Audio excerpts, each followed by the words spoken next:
Hello, this is BJ from Hearns Hobbies, and today I'm going to have a look at this kit.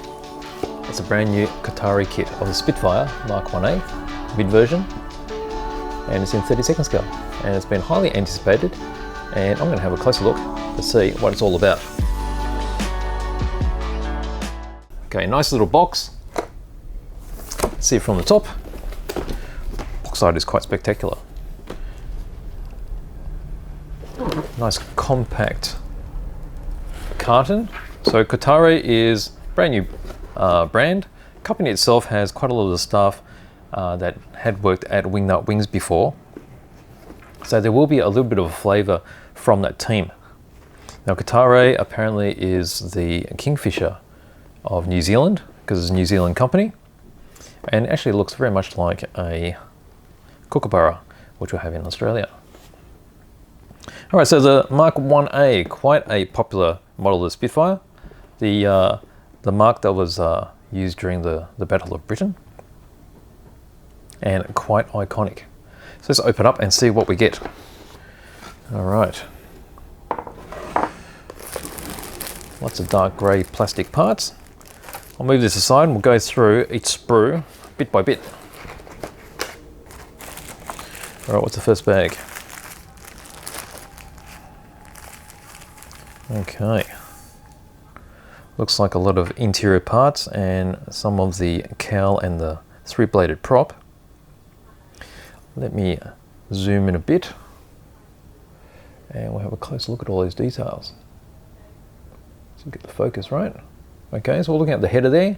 So this is a B sprue, Kotare 32nd Spitfire Mark 1 2. So we're going to assume from that there's going to be a Mark II coming out as well. So there's a kit number 32001, very first in the range of 32nd scale Kotare kits. Alright, what do we get here? We can see the seats, and you'll see that there's actually an option of two seats. There's one with the seat belts molded in. I think they've done quite a good job there. And also one without the seat belts. So that gives you the option of either fitting a optional figurine, or a pilot seated in there, or you can fit your own types of seat belts, whether you want to make your own. Get some of those 3D printed ones, those 3D decals, or old school photo etch. I think this is part of the bulkheads of the cockpit. This is very much a cockpit area. We've got the instrument cluster here. See how there's a variety of depths there for the dials. You can see these points here. These are interesting.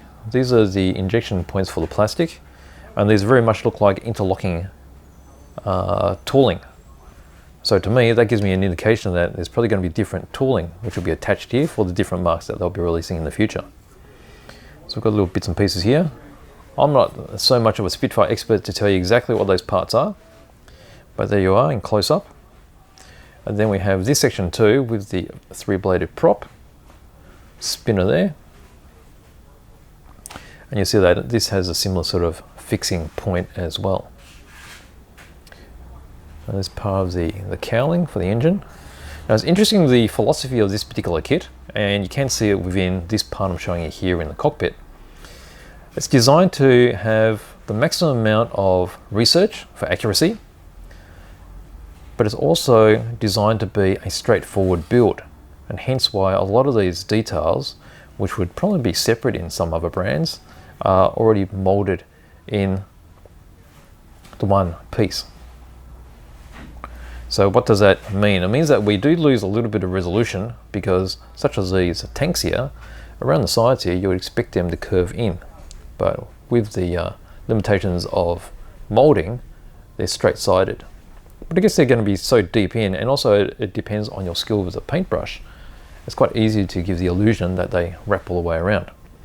And just little things like this, with this philosophy, gives it a really quick and straightforward build. So you can focus more on the painting. And you can see just from here, all these molding details don't lack anything. I think they've done a very, very good job with incorporating as much detail as possible in the one piece. Okay, so let's move on.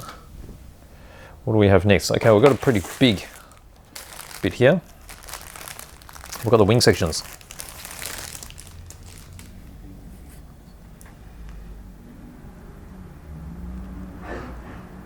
Okay, so we've got the wingtips already molded in. So the assumption would be, if there were going to be different versions with the, well, there were 3 different wingtips available on Spitfires. These were considered the standard, and then there was the clip ones, which were cut off from here, and then there were the extended ones for high altitude. So being molded in, I guess if they want to do different versions, there will be different moldings. And that's probably, there's a bit of a clue here as well. Let me do a zoom in, get into the details, and then also looking at here. Let's get that focused. All right, so these are the D sprue, and if it's the indication, it says Mark 1A, 2A, and 5A. So hence different wing sets. And so that's why they're molded in. And I quite like that idea, because always an issue if you've got different tips is you're always going to have a join line, and they're never going to be as fine as something that's already been molded together. So I like that idea a lot. Now as we go through, I'll try and get all the different angles. We've got some control surfaces there. You see the ribbing that's on it as I'm going through the different reflections there on the angles. And now let's have a look at the detail on the wing. So interesting, the access panels, I do have some stress to them. Okay, there are rivet details in there as well, and you see how they're pronounced. There's different levels, and that's what you would expect from panels that are quite often removed for maintenance. What is of note is there's not many rivets. Now, as I said before, I am not a Spitfire expert, so I couldn't tell you if there should be any rivets. But as a model builder, I guess a lot of us would expect there to be rivets on something like this. So perhaps someone with more knowledge would be able to fill me in on whether or not there should be more rivets. But there's definitely rivets on those access panels. And then we'll look at the underside. You can see how I'm going through the reflections again. You've got various layers. You've got the ejection holes here for the spent shells of the guns. So there are some more pronounced rivets here. Now, let's see if I can show those off. You can see the texture across that as well. So as you expect the metal to be stressed when the rivet goes in, it's got that indentation on them, which I quite like. Got the flaps, which are in their position. And then you got your wing roots there. Got a few little bits and pieces here. What do we got there? That looks like, is that the control stick there? And some other little bits and pieces. So in general, it looks pretty damn good. Okay, had up plenty of wing there. Let's move on to fuselage. Now this is very telling on the philosophy of this kit. You'll see that we have actual guides here. Okay, so it's a full fuselage, but the panels for the cowlings are not attached. Now that'll be for a couple of reasons. So there may be variations in cowlings between marks, so it allows you to do that as well. The other more obvious reason would be it allows for all the details and rivets to be molded nicely. And then as you glue the parts on, particularly this underside here, you maintain all of the integrity of the detail. Now the rivet on the outside of the fuselage is quite impressive. It's raised rivets, and raised rivets are not a thing that's, I don't know, I guess it's a sort of standard to have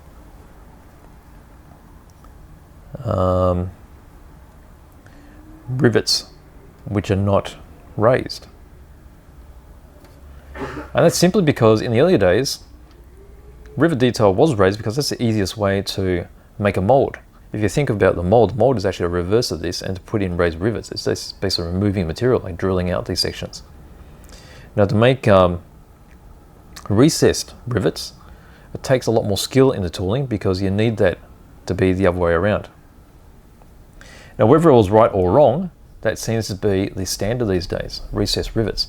I mean, I can understand arguments for both. So raised rivets in this case have been used because they are quite pronounced on the real aircraft. But I guess for a modeler's terms, they can be troublesome if you're not that fine of a builder, in terms of if you don't have a lot of control in your sanding, there is the opportunity that you actually will remove these from sanding joins, and then it's very hard to replicate them. Whereas with recessed rivets, you can sand over the top. There's still a danger of filling them in with putty, but I guess there seems to be less of a chance of that, and then basically you just make them more pronounced by adding a wash to them. Now one of the problems you'll find with raised rivets when you go around edges is you're going to lose the detail, and hence why this section, which we often call a spine now, is missing, because that spine is being molded separately so that the rivets can be pronounced on the top, and you'll see that here.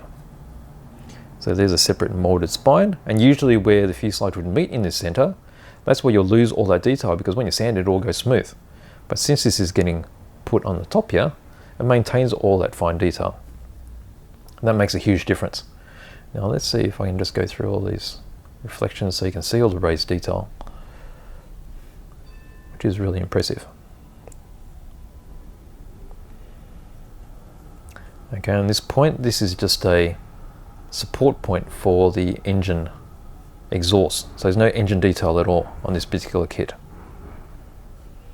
Okay, so we've got inside, I'm not sure where the interior detail is. It's probably the cockpit floor. Move across here, there's the bottom of the cowling. You can see some rivet detail there. These particular ones are the stressed looking ones, which I showed you on the bottom of the wings as well. So they're the flush recessed type. We've got a big wing spar here. So a structural element to keep the wings from sagging. Over here we've got the elevators. The spine again. It's quite impressive. Got our rudder. And we've got the other side, a little access panel.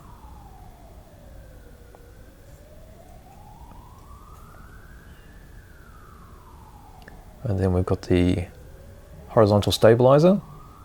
So two components there. You can see some surface detail there. Some access points. And then going back to the floor, there's actually quite a lot of detail there. And again, if I zoom this out, you'll see how it's been simplified. Nothing missing on the surface at all. It's exquisite detail on the surface.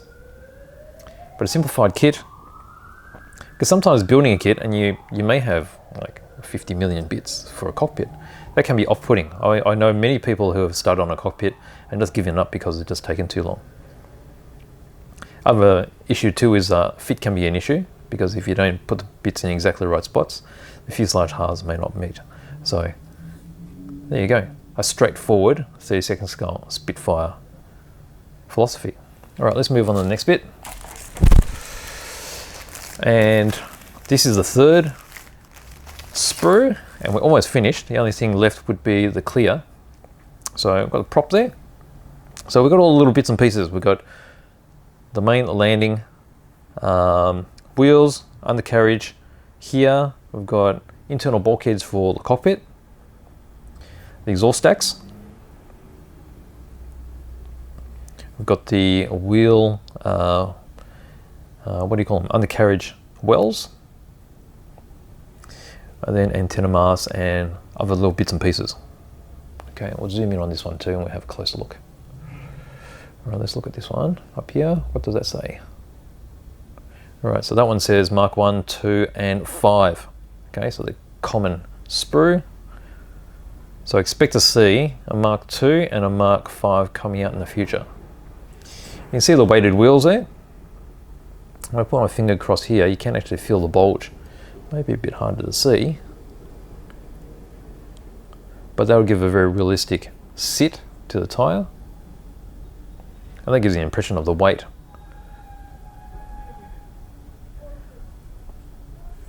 Okay, over here we've got the wheel wells. Got an intake there. Some of these smaller bits, and you'll notice there's no really tiny bits. I do have some small bits which I'm approaching. There's the undercarriage bay doors. So there's a couple of different antennas to choose from, the masts. These are bulkheads. So you'll see that there's holes here which you can choose to drill out if you like for extra detail, or you can just put a dark wash in there that'll make them stand out. A different spinner, because there's two different spinners here because to suit the various options they give you in the decals. That'll be the prop shaft, I think, and these are the small bits. That's pretty much as small as we go.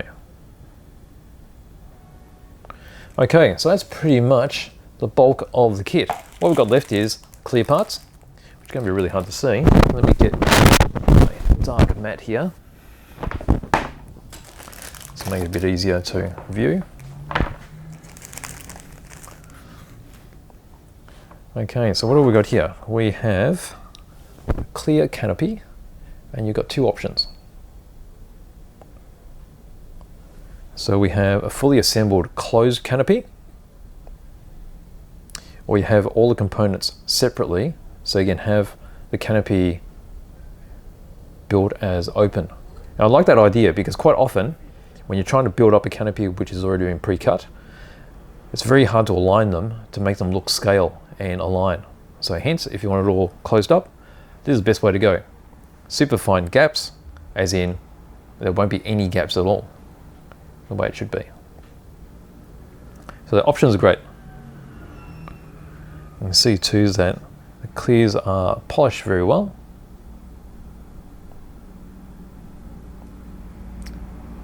So reasonably thin, very little distortion. And it's difficult for you to see here maybe, but the reflections I'm getting off the surfaces are very good.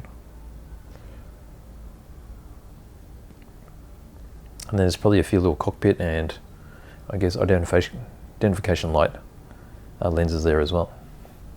Okay, let me put that back in the bag so it doesn't get damaged. And that's all the bits. So it's a nice, simple, straightforward kit. There's no photo etch, but photo etch, I'm sure there'll be third-party companies that will produce that. Now let's have a look at the decals. Now, the decals are printed by Cartograph. Now it might be a bit hard to see.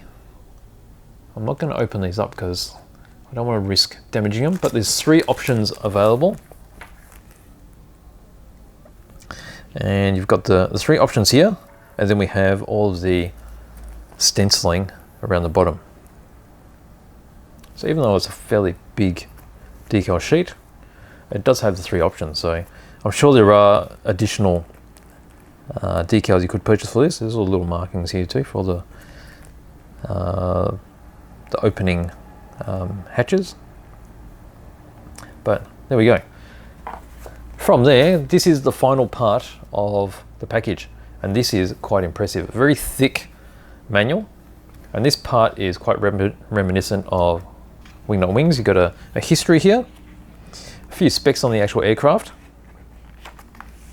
We've got a paint guide which gives you the description, and then codes for Tamiya, Humbrol, and then the FS and BS numbers. So it'll be quite easy to find the colors you need, even if it's a brand that's not listed here. We have a legend of the parts that's included, and this gives you a very quick overview of what there is. Not many parts at all. And then we get into the assembly. And as we go through the assembly, we've got decal numbers and also paint codes to use, some photographic reference material,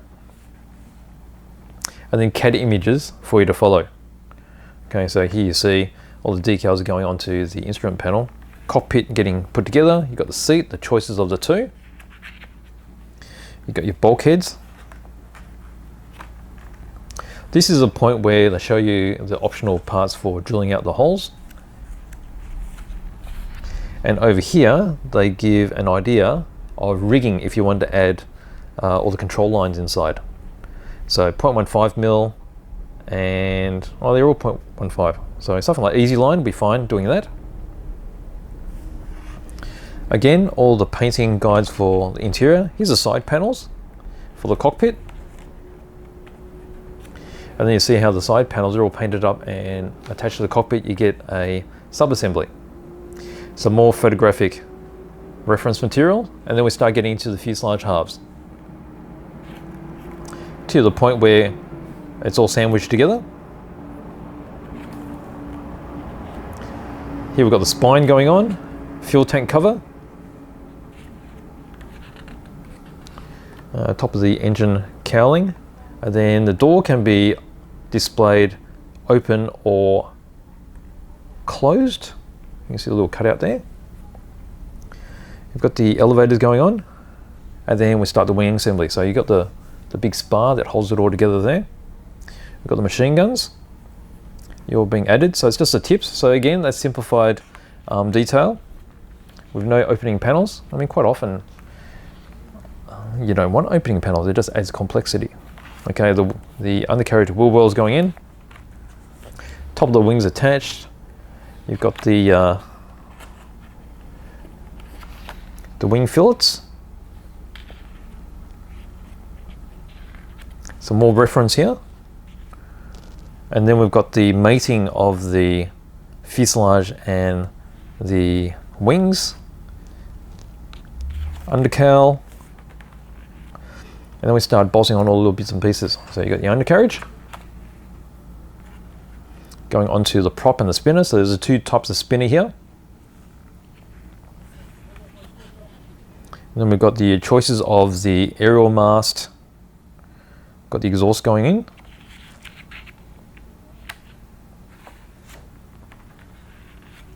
Then canopy, so you can choose your closed canopy or the separate component canopy. A little bit of fine line to finish off the aerial. And then we've got the stencil diagram here. And then from this point, we've got the different versions of those three aircraft, and you can see how much detail there is here. Photographic references, and then also the different views. So what was that first one? So the first one was a Kiwi, AC-Dia. Second one is Dirty Dick, R. Hardy. And the third one is S.J. Arnfeld, D.F. Korf, J. Ellis, and P. Litchfield. Not sure what that's about, they must have shared aircraft. And there we go. Got a lot more here. And then here's some of the staff which are involved in producing this first kit. And a wonderful kit it is. So there we go. That is my open box review of the Kotare 1/32 scale Spitfire Mk.Ia mid version. So I hope you enjoyed that. Now, if you enjoyed this particular video, please give me a like below. And if you'd like to see more content, please consider subscribing. So I'll see you next time. Thank you.